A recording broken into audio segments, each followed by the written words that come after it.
À la naissance, un bébé mesure en moyenne 50 cm et pèse 3,4 kg. Bien sûr, ce poids lui aussi n'est qu'une moyenne. Depuis des générations, on voit naître des bons bébés joufflus de 4,5 kg ou des poids-plumes de 2,7 kg qui sont en parfaite santé.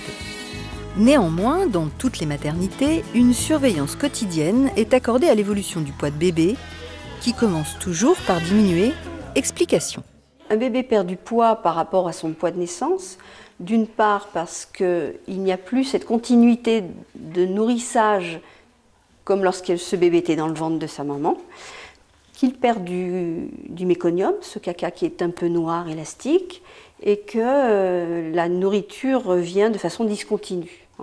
Donc la perte de poids est normale, c'est un phénomène physiologique. Normal, certes, mais avec des limites tout de même. On va tolérer qu'un bébé perde du poids jusqu'à 10%. En fait, même avant 10%, on va s'inquiéter de toute façon pour savoir comment ce bébé nourrit, à quel rythme. S'il est nourri au sein, il faudra attendre le 3e jour après la naissance pour que la mère ait la fameuse montée de lait. Auparavant, le bébé se nourrit de toute petite quantité d'un prélait un peu jaune, appelé colostrum. Et pour que tout se passe bien, on surveille la mise au sein comme le lait sur le feu.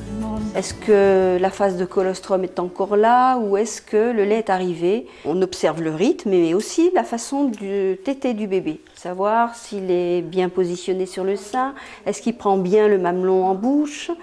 Voilà, c'est essentiellement les termes de la surveillance. Plus le bébé tète, plus il stimule la lactation.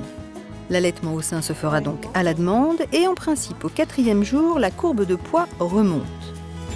Sur cette courbe de poids d'un bébé allaité au sein, on peut observer que la chute de poids est assez importante, que l'enfant n'a pas encore repris.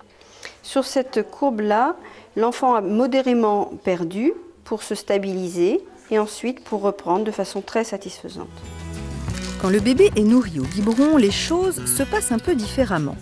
Le lait est disponible tout de suite et en plus, au début, c'est un peu plus facile pour bébé.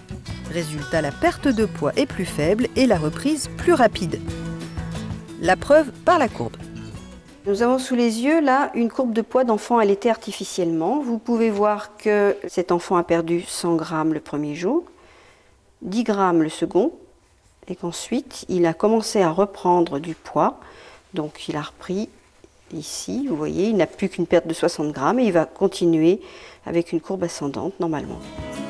Sauf recommandation particulière de votre médecin, après avoir quitté la maternité, pesez bébé chez le pédiatre ou à la PMI 1 fois par semaine. Ça suffira amplement pour vérifier qu'il grossit au bon rythme, soit entre 20 et 40 grammes par jour.